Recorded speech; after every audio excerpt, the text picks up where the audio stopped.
नमो अरिहंताणं नमो सिद्धाणं नमो आर्याणं नमो उपजायणं नमो लोहे सर्वसावनं मंगलम भगवान वीरो मंगलम गौतमो गणी मंगलम कुंद कुंदार्यो जैन धर्मोस्तु मंगलम सर्वमंगल मांगल्यम सर्वकल्याणकारकम प्रधानम सर्वधर्माणम जैनम जयतु शासनम।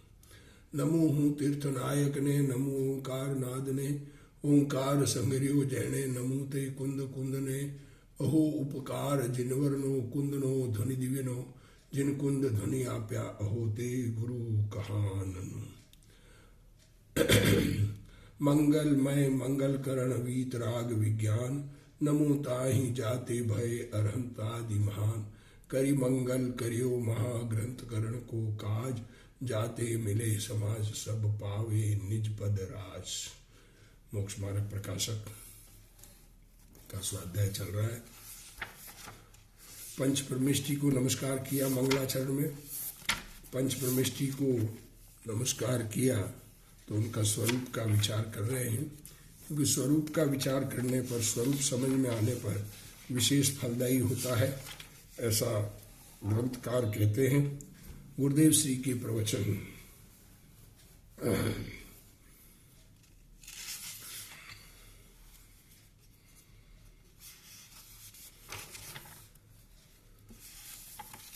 अरिहंत परमात्मा का स्वरूप, सिद्धों का स्वरूप आया।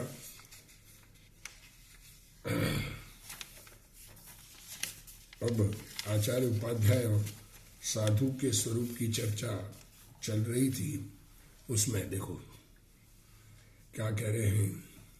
मुनिराज परद्रव्य में अहम बुद्धि नहीं धारण करते, अपने शुद्धात्मा में ही अपनापन रखते हैं और परद्रव्य में किसी को इष्ट और किसी को अनिष्ट मानकर किसी से उपयोग खींचते नहीं, भगाते नहीं और किसी में उपयोग लगाते नहीं हैं। जो सामान्य उपयोग चलता है सहज रूप से उसी को जानते हैं। अब कदाचित, अब आगे देखो, एक तो ये तो आत्मा का अंदर की बात कही। अब अंदर में आत्मा में राग कैसा होता है। कदाचित संमंद राग के उदय से शुभोपयोग भी होता है। देखो क्या कह रहे हैं, कदाचित मंद राग है तो शुभ उपयोग भी होता है। इससे जो शुद्धोपयोग के बाह्य साधन हैं उनमें अनुराग करते हैं। जो शुद्धोपयोग की कथनी, देखो शुद्धोपयोग को अपने रूप शुद्धोपयोग से जो चैतन्य भगवान आत्मा अपने रूप अनुभव आ रहा है उसमें अपनापन है। अब उपयोग उसमें न रह पाए तो शुभ भाव होता है। तो शुभ भाव में जो शुद्धोपयोग की जहाँ कथनी हुआ तो जैसे जिनवाणी का श्रवण मनन आदि कार्य करते हैं और लोगों को सुनाते हैं, शुभ भाव रूप से वर्णन करते हैं, उनमें अनुराग करते हैं। परंतु उस राग को हे जानकर, देखो क्या कह रहे हैं, शुभोपयोग का बाह्य साधन है, उस राग को हे जानकर दूर करना चाहते हैं तथा तीव्र कषाय के उदय का अभाव होने से उनके तीव्र कषाय नहीं है। हिंसादि रूप अशुभ उपयोग परिणति का तो अस्तित्व ही नहीं रहा। क्या करें, अशुभ उपयोग तो परिणति उनके है ही नहीं तथा ऐसी अंतरंग अवस्था होने पर बाह्य दिगंबर सौम्य मुद्रा धारी हुए हैं। देखो मुनिराज का आचार्य उपाध्याय और साधु का सामान्य स्वरूप चल रहा है। उस सामान्य स्वरूप में पहला पॉइंट तो ये दिया कि छठे सातवें गुणस्थान में झूलते हैं और अपने शुद्धोपयोग से एकत्व किए हुए, अपनापन किए हुए और उसी से उसे अपना मानने से दूसरे पदार्थों से एकत्व छूटा हुआ है। इसलिए उन पदार्थों के परिणमन सहज ज्ञान के गेय बनते हैं, उनसे उपयोग को भ्रमाते नहीं हैं। अब उनको कभी शुभ राग आ जाए तो शुभ राग को भी हे जानकर छोड़ना चाहते हैं। वे कैसी क्रिया करते हैं, आहार विहार आदि बाहर की क्रिया जैसी बनती है वैसी बनो। उपदेश आदि जड़ की क्रिया जड़ के कारण है, उसमें खींचतान नहीं करते। मेरा जड़ की क्रिया के साथ संबंध नहीं है, ये बात उन्हें ख्याल में है कि ये जड़ की क्रिया से मेरा कोई संबंध नहीं है। अपन शीघ्रता से चले तो अमुक गांव समय से पूर्व पहुंच जाते। देखो अब दृष्टांत दिया है गुरुदेव श्री ने कि मुनिराज ऐसा नहीं सोचते कि थोड़ा फास्ट चलकर अमुक गांव तक पहुंच जाए। क्या कहने, किसी से बंधते नहीं है कि हम उस गांव में उस तारीख को पहुंच जाएंगे। क्योंकि किसी से कहना और फिर न हो तो असत्य भाषण का दोष आता है। ऐसा भाव मुनि को नहीं रहता है। क्या कह रहे, शीघ्रता से चले होते तो अमुक गांव समय से पूर्व पहुंच जाते, ऐसी खींचतान नहीं करते। जड़ की पर्याय उसके काल और क्रम में होती है। क्या कहे, मुनिराज को जड़ पदार्थों की, जगत के पदार्थों की क्रिया का कुछ भाव नहीं है। वे अपने उपयोग को अर्थात दर्शन ज्ञान के उपयोग को अधिक नहीं भ्रमाते। छद्मस्त का उपयोग फिरता है। देखो, छद्मस्त का उपयोग जब तक केवल ज्ञान नहीं है तब तक उपयोग बाहर रहता है, बदलता है, शुद्ध से शुभ में आता है, परंतु बहुत नहीं भ्रमाते। पर वस्तु के ज्ञाता दृष्टा बनकर वीतरागी चारित्र रूप रहते हैं तथा निश्चल वृत्ति को धारण करते हैं। निश्चल, शांत शांत, चल रहित, इसको निश्चल कहें तो कुछ भी इधर उधर हिलना डुलना नहीं ऐसी, पर यहाँ पर चल रहित वृत्ति को धारण करते हैं। मुनिराज को बारंबार 7वां गुणस्थान आता है। 7वें के काल की अपेक्षा 6वें गुणस्थान का काल ज्यादा है। 7वें में जितना रहेंगे उससे डबल 6ठे में, ऐसा कहा जाता है। तथापि झुकाव तो शुद्ध उपयोग की तरफ ही है। खुद की परिणति शुद्धता की ओर ही रहती है। कदाचित हमें जैसे घर से बाहर रहना पड़े व्यापार धंधे आदि में, तो बाहर रहने का काल ज्यादा हो और घर में रहने का काल कम हो तो भी हम लोग चाहते तो यही है कब काम निपटे और कब घर जाए। ऐसा ही मुनिराज के हैं कि 6वें में आते हैं पर हमेशा 7वें गुणस्थान में जाने की और श्रेणी छठने की परिणति होती है। कदाचित मंद राग वर्तता है, अर्थात जब वे अपने स्वभाव में स्थिर नहीं रह पाते तब शुभ राग आता है। सर्वथा शुद्ध उपयोग नहीं हुआ है। शुभ उपयोग भी आता है। देखो, यहाँ शुभ भाव करते हैं ऐसा नहीं कहा, शुभ भाव करते हैं ऐसा नहीं कहा, शुभ भाव आता है। मुनिराज शुभ के भी कर्ता नहीं होते हैं। शुभ भाव के काल में शुभ भाव आते हैं परंतु उन पर वजन नहीं है। इस कारण कदाचित कहा है शुभ भाव द्वारा शुद्धोपयोग के बाह्य साधनों में अनुराग करते हैं।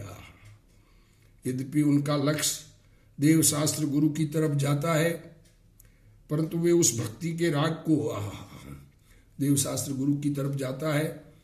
जैसे मानतुंगाचार्य को बंद किया जेल में तो भक्तामर स्तोत्र की रचना की, ऐसा भक्ति का भाव आया परंतु उन पर वजन नहीं है। इस कारण कदाचित कहा है शुभ भाव द्वारा शुद्धोपयोग के बाह्य साधनों में अनुराग करते हैं। भगवान शुद्धोपयोग की बात करते हैं। ऐसे वीतरागी सर्वज्ञानी परमात्मा के चरणों में जाने का परिणाम होता है। यद्यपि उनका लक्ष्य देव शास्त्र गुरु की तरफ जाता है परंतु वे उस भक्ति के राग को, पंच महाव्रतादि के परिणाम आदि शुभ भाव को हे समझते हैं। उस राग को छोड़ने योग्य समझकर दूर करना चाहते हैं। जिसे वे दूर करना चाहते हैं उस शुभ राग से कभी लाभ हो ऐसा कभी नहीं बनता। वे तो उसे कमजोरी मानते हैं। जैसे व्यापारी को वलन चुकाना पड़े तो उसमें उसे उत्साह नहीं होता। वलन चुकाना पड़े, भाव तेजी मंदी की बात व्यापारी में हुई हो, कदाचित माल तेजी में खरीदा हो और मंदी आ जाए तो डिफरेंस देना पड़े।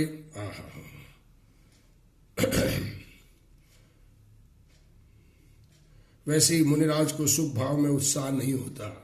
वे तो शुभ राग को दूर करके स्वरूप में ही स्थिरता करना चाहते हैं। जिसको पंच परमेष्टि के स्वरूप का परिज्ञान नहीं है उसको धर्म नहीं होता। जो पंच परमेष्टि के स्वरूप को नहीं जानता उसके धर्म नहीं होता। कहा है ना, सब साधन बंधन हुए, रहा न कोई उपाय, सत साधन समझा नहीं, वहां बंधन किम जाया। मिथ्या दृष्टि असत साधन को सत साधन मानता है, बाहर से मुनिपना धारण कर ले और फिर दृढ़ हट पूर्वक बाहर के द्रव्य क्षेत्र काल भाव खड़े करे, अंदर आत्मा का अनुभव तो है नहीं, और मुनिव्रत अंगीकार किया तो बाहर के सब साधन खड़ा करे, वह मुनि का स्वरूप नहीं है। जबरदस्ती नग्न रहना है, भगवान की आज्ञा है, इस प्रकार का आहार नहीं लेना, ये भगवान की आज्ञा है, अरे परिणाम ही इस प्रकार के होते हैं। मुनि की दशा सम्यक दर्शन पूर्वक सहज होती है, उन्हें पूर्व के पुण्य के कारण सहज आहार आदि का योग बन जाता है। निरंतराय आहार का योग होना है तो सहज बन जाता है, किसी से कुछ कहना नहीं पड़ता। आहार के लिए नहीं कहते कि श्रावक लोग आहार की अरेंजमेंट नहीं करते। उदाहरण है आदिनाथ भगवान का, तो 6 महीने तक 12 महीने तक 6 महीने तो उपवास में रहे, स्वयं ही आहार के लिए नहीं निकले, पर आहार के लिए निकले तो 6 महीने आहार के लिए जाते रहे, पर किसी से ये नहीं कहा कि मुझे आहार की जरूरत, तुम आहार बौराड़ा नहीं जानते हो। तथा मुनि के तीव्र कषाय के उदय का अभाव है। 5वें गुणस्थान में श्रावक को 2 कषाय शेष है। क्या कहा? 2 कषाय चौकड़ी, प्रत्याख्यान और संजुलन। 5वें गुणस्थान में श्रावक के 2 कषाय चौकड़ी है, मुनि के 1 कषाय चौकड़ी है। फिर भी वहां 3 शुभ लेश्याएं होती है, वहां लेश्याएं शुभ है, अशुभ लेश्या श्रावक के नहीं होती। आत्मा अनुभव होने पर कितनी कषाय उपशांत होती है, ये बात अनुभवी ही जान सकता है, अनुभवी के बिना कौन जाने, और अनुभवी ने के कही हुई है। 6वें गुणस्थान में भी पद्म और शुक्ल लेश्या गिनी है, वहां कषाय टलने से आनंद बढ़ गया है। ऐसा तो लोग कहते हैं आनंद बढ़ गया है, पर आनंद कैसा है, आनंद किसे कहते हैं यही खबर नहीं है। आत्मिक आनंद का स्वाद अभी चखा ही नहीं है, तो आत्मिक आनंद बढ़े कैसे? इस कारण अल्प अशुभ को गौण करके 3 शुभ लेश्याएं कह दी है। मुनि के तो अशुभ उपयोग परिणति ही नहीं है, श्रावक के 3 पर ले गई है, 3 चौकड़ी। मुनि के अशुभ उपयोग परिणति ही नहीं है, उसका तो उसके अस्तित्व ही नहीं रहा है। किसी समय आत्म आर्त ध्यान होता है, देखो उसको गौण किया है। किसी समय थोड़ा सा अल्प आर्त ध्यान हो जाए, उसको गौण किया है। ऐसी अंतरंग अवस्था होने पर अब बाहर में क्या होता है, दिगंबर सौम्य मुद्राधारी हुए हैं, अर्थात बाहर में सहज दिगंबर दशा हो जाती है, करनी नहीं पड़ती। अब वस्त्र की केयर नहीं करे तो वस्त्र रहेगा क्या, शरीर पर विचार करने की बात है। शरीर में भी उपशम रस की प्रचुरता दिखती है। इंद्र भी आकर मुनि को पूछते हैं, ऐसी सौम्य दशा हुई है। जिसे सम्यक दर्शन पूर्वक अंतरंग में लीनता न होवे, उसे बाहर में नग्न दशा होने पर भी वह मुनि नहीं है। आत्मा का ज्ञान बिना, आत्मा का ज्ञान नहीं है और आत्मलीनता नहीं है, सदुपयोग दशा नहीं है, तो उसे बाहर की नग्न दशा होने पर भी मुनि नहीं है। ऐसी अंतरंग दशा होने पर ऐसा कहा है। ऐसी अंतरंग दशा पहले, अंतरंग दशा सुदोपयोग और शुभ भाव में ये दो बातें हो तो बाहर में, क्योंकि जिसके सम्यक दर्शन लेने के पश्चात अंतरंग सुदोपयोग दशा हुई है, उसके बाहर में नग्न दशा हुए बिना नहीं रहती। नग्न अवस्था तो जड़ की दशा है, ये शरीर तो नग्न होना तो जड़ का कार्य है, आत्मा का कार्य नहीं है। परंतु आत्मा में राग नहीं है तो वस्त्र कैसे रह सकता है, ये विचार की बात है। अतः आत्मा उसका कर्ता नहीं है। अज्ञानी मानता है कि जीव उसका कर्ता है, परंतु यह बात मिथ्या है। राग है वह तो आत्मा की पर्याय में होता है। वह राग करता और शरीर की क्रिया उसका कर्म, ऐसा नहीं होता। राग के कारण शरीर की क्रिया हो जाए ऐसा नहीं है, दुनिया में भी नहीं होता है। हमें जैसे जो इच्छाएं हो उसके अनुसार सारी दुनिया के काम हो जाए, इच्छा के अनुसार शरीर का काम हो जाए, ऐसा होता नहीं है। अतः वस्त्र त्यागने के राग के कारण वस्त्र छूट गए, यह बात सत्य नहीं है। वस्त्र त्यागने का राग आया और वस्त्र छूट गए, ऐसा नहीं है। पर मुनि दशा अंतर में होने पर राग वैसा ही होता है और बाहर में नग्न दशा होती है। तथा ऐसा भी नहीं बनता कि जिसको ऊपर कहे अनुसार शुद्धोपयोग रूप मुनि धर्म प्रकट हुआ हो। देखो क्या करें, अंदर में ऊपर जो शुद्धोपयोग की बात कही, ऐसा शुद्ध आत्मा का अनुभव उपयोग शुद्ध आत्मा में लगा हुआ हो, उसके वस्त्र पात्रादि रहे, ऐसे मुनि को आचार्य उपाध्याय और साधु भी कहते हैं। अब शरीर क्या संवारना आदि विक्रियाओं से रहित हुए हैं। उनको शरीर को संवारते नहीं है, खूबसूरत दिखे या अच्छा दिखे, जैसा है वैसा रहे। वन खंड आदि में वास करते हैं, 28 मूल गुणों का अखंडित पालन करते हैं, 22 परिसहों को सहन करते हैं। 22 परिचय आने पर दिखते नहीं हैं और दुखी नहीं होते परिचय से। 12 प्रकार के तपों को आदरते हैं। कदाचित ध्यान मुद्रा धारण करके प्रतिमावत निश्चल होते हैं, ध्यान में एकदम खड़े हो जाते हैं प्रतिमा जैसे। कदाचित अध्ययन आदि बाह्य धर्म क्रियाओं में प्रवर्तते हैं।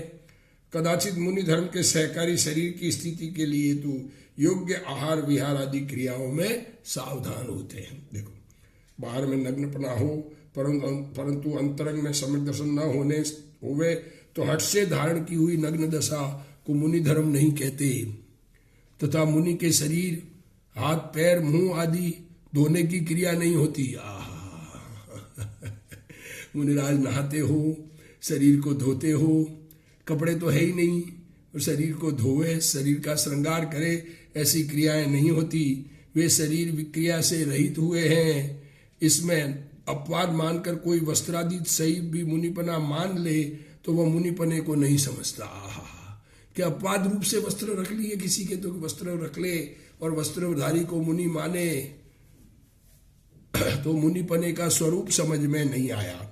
वह तो परंपरा से निगोद का कामी है। परंपरा निगोद में जाने वाले, आत्मा के अनुभव से रहित, आत्मा अनुभव की भावना ही जिसको नहीं है, तो वो फाइनल तो उसका दो स्टेज फाइनल है, या तो सिद्ध बन जाए या निगोद में जाए। इसलिए जो आत्मा अनुभव सन्मुख नहीं है उसका फाइनल निगोद है, ऐसा कहना चाह रहे हैं। आत्मा का भान होकर अंतर्लीनता होने पर सहज नग्न दशा होती है। ये बात सुनना और प्रतीति करना मुश्किल लगता है, लोगों को ये बहुत कठिन लगे। अरे दुनिया में कैसे किस प्रकार का मुनि धर्म मान रखा है, तो लोगों को ये लगे कि ये क्या कह रहे हैं। ऐसा मुनिपना पालना कठिन लगता है। लोगों को ये लगता है कि अरे नग्नता अच्छी नहीं है, अरे नग्नता तो वस्तु स्वरूप है। ये बात समझ में नहीं आती है। मुनि के अंतर में शांत रस के झरने बहते हैं। उनके शरीर आदि की विक्रिया नहीं होती, शरीर आदि की कोई विक्रिया नहीं होती। मुनि वन खंडहर अथवा खाली मकान में बसते हैं। वस्तुतः तो मुनि अंतर आनंद में होते हैं। वे मुनि जंगल में बसते हैं, शुद्धोपयोग में रहते हैं। अकेले मात्र वन में रहे उसकी बात नहीं है। यूं तो सिंह बाघ भी वन में रहते, जंगल में रहने की बात नहीं है। पर मुनि जंगल में रहते हैं, ये बात कह रहे हैं। जंगल में रहे तो मुनि ऐसा नहीं है, क्यों, वहां तो शेर भी रहते हैं। यहाँ तो मुनि को ऐसा योग होता है। यह कहा पहले नग्न हो जाए, जंगल में रहे, उसे शुभोपयोग होवे, फिर शुद्धोपयोग हो, ऐसा क्रम नहीं लिया है। क्या कह रहे हैं, पहले नग्न हो जाए, फिर जंगल में चले जाए और फिर उनको शुभोपयोग हो, ऐसा नहीं लिया है। व्रतादि के विकल्पों से जो लाभ,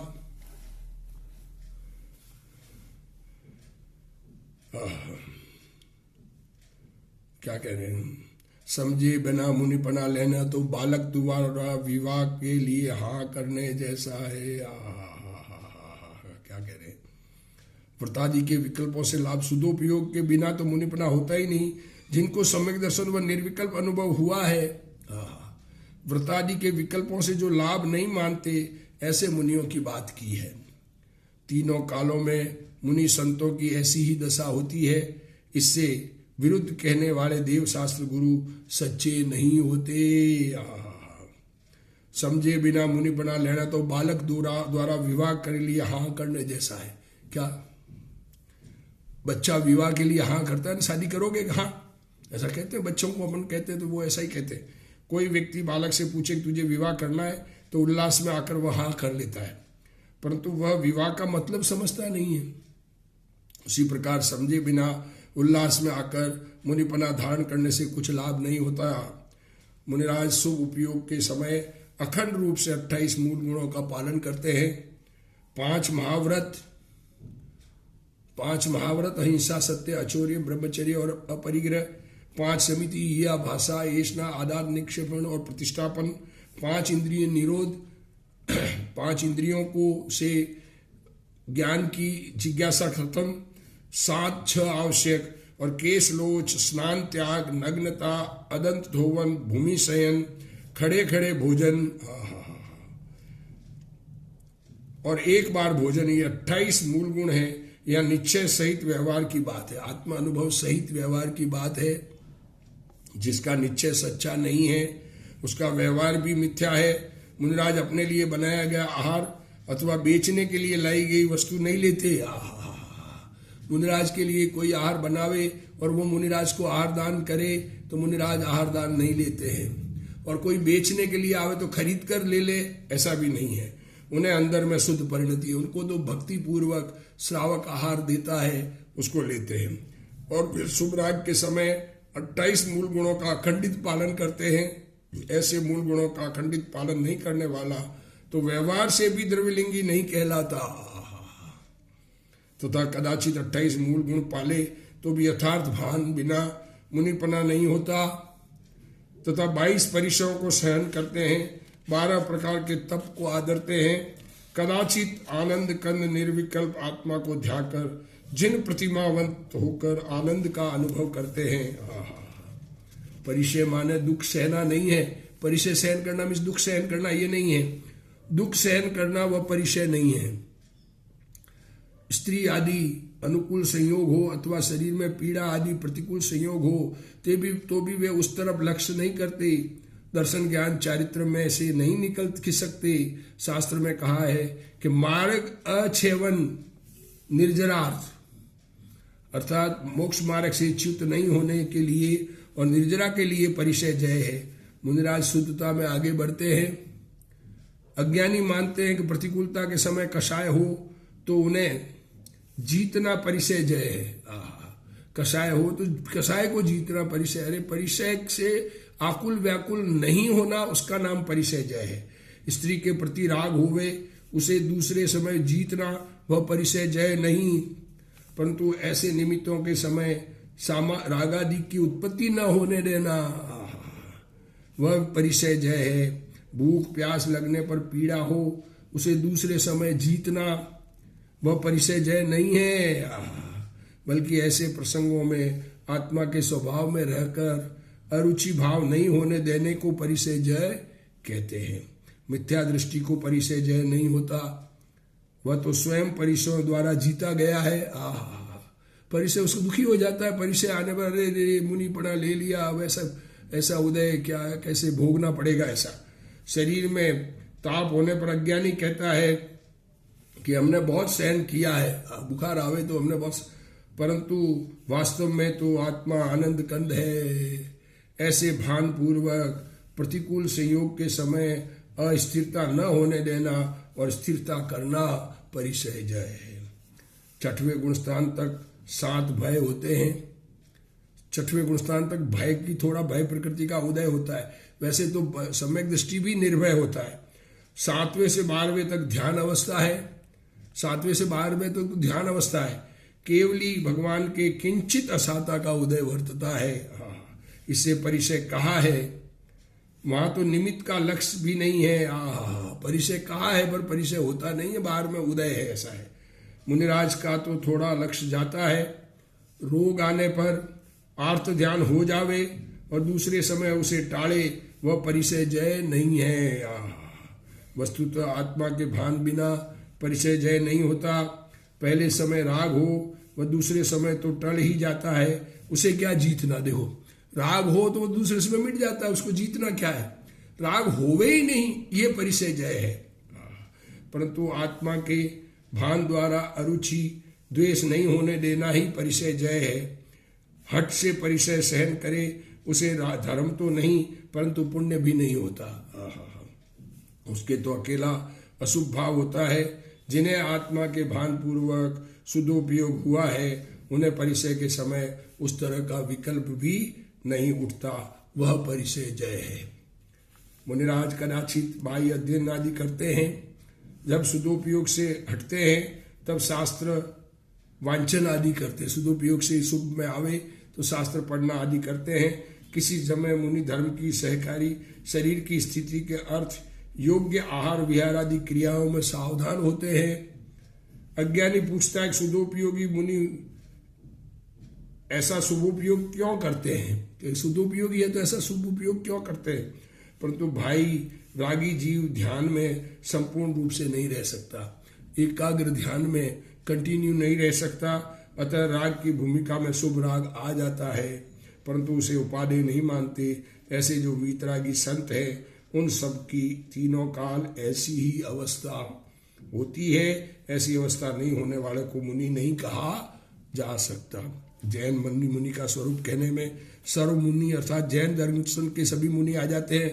अन्य मत वाले तथा जैन रहने वाले मिथ्या दृष्टि द्रविलिंगी इसमें नहीं आते। आहा तथा नमो लोए सब साहुणम में समागत नमो लोए शब्द 5 पदों में समझ लेना, ऐसा पाठ धवल में है।